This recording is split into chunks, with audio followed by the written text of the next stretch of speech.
everyone, it's Mari here for Honeybee Stamps. I'm starting off my card project today with some watercolor paper. I've added some, misted the watercolor paper with some water, and I'm just going to add some powder watercolor. This happens to be very shimmery magicals from Lindy's Stamp Gang.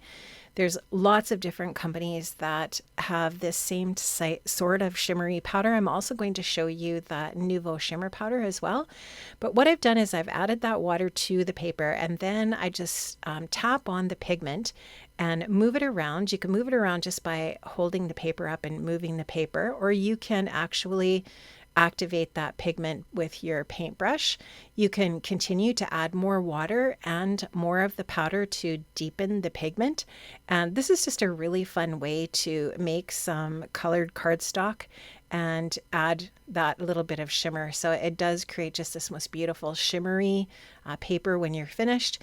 Lots of fun to mess around with it and just kind of like come up with the color that you really like and that you're going for. I wanted to create a bunch of these papers today. I'm going to create a bunch for my stash. I'm not going to use all of these today, but I just wanted to show you how I go about using these powders. They're so much fun to use. This is the Nouveau Shimmer powder. Really, really gorgeous. I think that Honeybee does have these in the shop, but I will, if they do, I will make sure to link up to them in the description box below. But I am going to be using my Honeybee dies to die cut out the different pieces that I want to create my A2 size card today. So I just wanted to share this process of creating these different colored papers using the watercolor paper and these powdered watercolors. They're so much fun. You can create a lot of different sort of effects by just adding more powder wherever you can see those little dots of, or the little mounds where the powder's been added here. You can kind of just hold the paper up and move the water around. And in that way, you can really determine how deep the little pools of color are on your paper. So here you can see I didn't swipe right through those little pools of pigment. I just kind of like made sure that they were completely activated with my brush, and you can see those areas in that sort of center are a little bit darker. You can use your heat tool to help you dry the water, or you can let these dry on their own. It doesn't really matter if you're using them for die cutting. The die cutting process is going to flatten the paper out, and this should work really well for creating a nice pigmented paper. So here you can see all the different colors that I use to create some different paper. I've got some really pretty kind of an orangey yellow there, and then that one, which is the one that I just showed you. This one's kind of like a magenta. There's some really pretty variations of pinks and reds, and I just really love how these turned out, and I had a lot of fun working with these different papers today for my projects. I actually also used a little bit of greens because I wanted some greenery for my different florals that I'm going to be working with today here as well. So there you can see those. They're all ready to go. Just going to set those aside. This is the Lovely Layers greenery set, and I'm going to be using these as for the greenery. So this is the Ivy. I use one other die from that set as well. I did die cut some from the winter greenery set here as well, but I didn't end up using these on the card. What I like to do is do a bunch of die cutting and then put the pieces with the die set, so that when I use that die set for other cards, I have some little pieces already die cut out.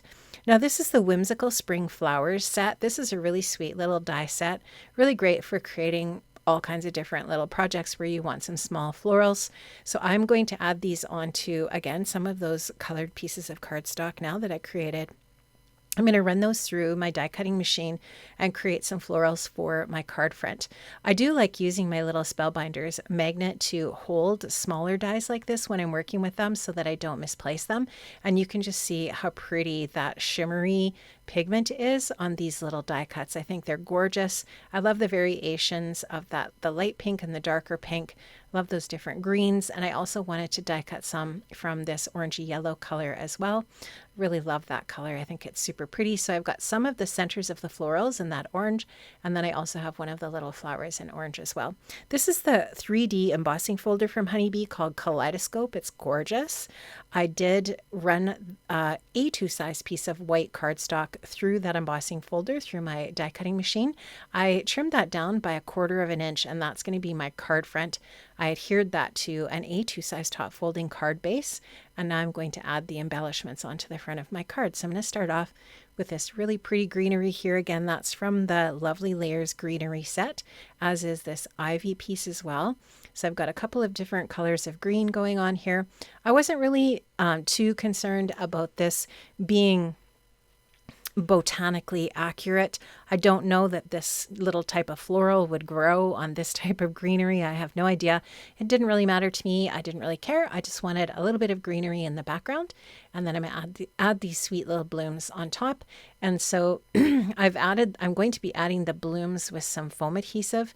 I took one of the little greenery pieces from that Whimsical Spring Flowers set just to add behind this little floral.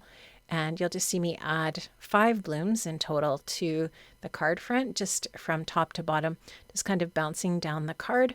And that's just going to leave a really nice logical spot for my sentiment in the lower center of the card front. Now I did use the Bitty Buzzword Be Mine die and stamp set to create my sentiment today. I die cut out the word you 3 times from black cardstock, and I'm just going to adhere those 3 different layers together with my liquid adhesive. This is just going to create a really nice dimensional sentiment for the front of my card.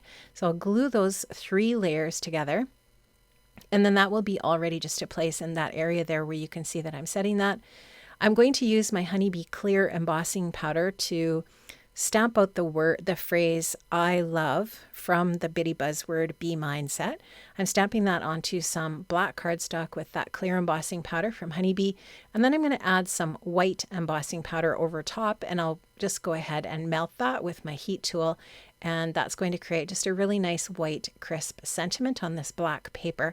I'll trim that out and set that aside for when I'm ready to add the sentiment to my project. Before I do that, I wanted to add some white splatter.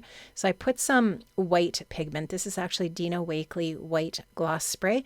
And I'm just using a fine brush here to splatter that onto my card. That's actually going to splatter over top of those blooms. It looks really pretty, just like that addition of that texture that adds. And I'm going to add the I love to the word you with some foam adhesive. And then I'll add the U die cut word with some liquid adhesive here. I'm just using my Honeybee liquid precision glue. I'm just using my Honeybee tweezers here to get this word in place. I'll just add a little bit of pressure onto that die cut piece there, just so that I know that it is adhered. I'm going to use the Ocean Waves gem stickers. These are just some really pretty little pearls. I'm going to add just a couple of little pink and a white one here and add those onto my card just for a little bit of extra detail. Love these little gems. They're always so much fun to add into the different little spaces on your projects. Just using my pen blade there to help me get those off of the packaging and place those in place. And I'm liking how that's looking. I think I am almost finished. I just am showing you here what gems I used, and I'm showing you the really pretty shimmer and shine. Friends, I've linked up in the description box below to the products that I've used today from the Honeybee shop. Have an amazing day, and I'll see you again soon. Bye-bye.